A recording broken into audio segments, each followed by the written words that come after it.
xeex feebar bii di coronavirus ban jàngat nga mën a am ci jéego yi nga xam ne njiitu réew mi teg na ko ba ci di leen dalal tey. waaw ngeen baal ma bala may tontu foofu ngeen baal ma nasaraan yi xam nga loo jàngul di ko làqar ci moom chef d'état bi moom pour ma wax ci moom sax day xaw a jafe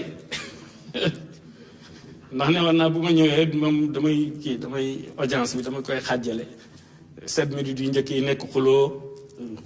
waaye comme daf ma dominé moom ma wax ci moom du porté ndax je l'aime beaucoup wane naa ko nu ne waaye bi ma duggee li ma ko njëkk a wax rek mooy dangay am ndam nee naa ko itam feebar bi fii du fi avancé Sénégal na sa xel dal du avancé waaw loolu sama conviction la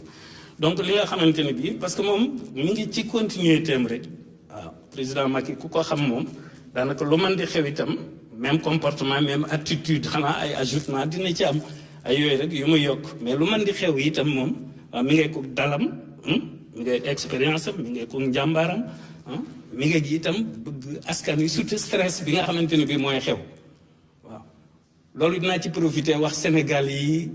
nit falyatawakkalil mu'minuuna alallah nit dafa war a ñeme ragal baaxul waaye bu ma nuyoo kii mbaa bu kii sëqatee man bi ma avant may génn damaa ñaan ku tedd ki ne ko bu ma fa sëqat ndax sëqat day bette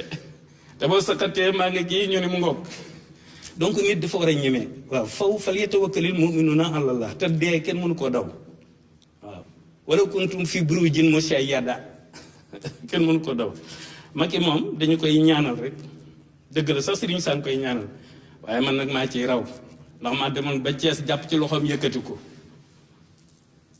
waaw maanaam dama doon koo xamante ne bii man du ma defantu du ma jàppantu. waaw bokk na ci li ñuy xaarandi ci yéen jamono ji muy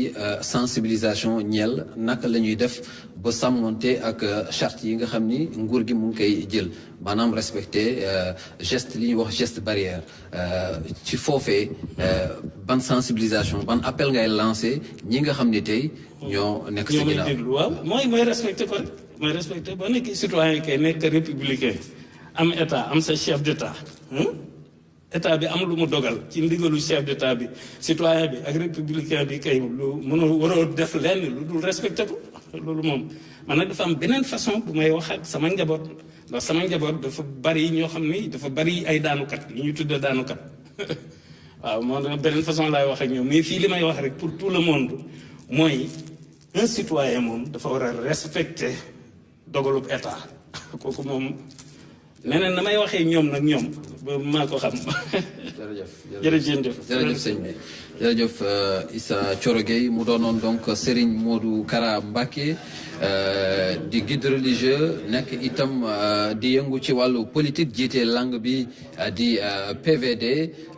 moom la njiitu réew mi dalaloon jamono ji waxtaan ak moom ba pare ginnaaw ba mu fi bàyyeeko nag mu dénk ñu kaddu yi nga xam ni mu ngi ñaax ñëpp rek ñu ànd sàmmonte ak digal yi nga xam ni ak digle yi nga xam ni moom la nguur gi di amal jamono ji donc mu doon appel bi nga xam ni moom la sëñ bi lancé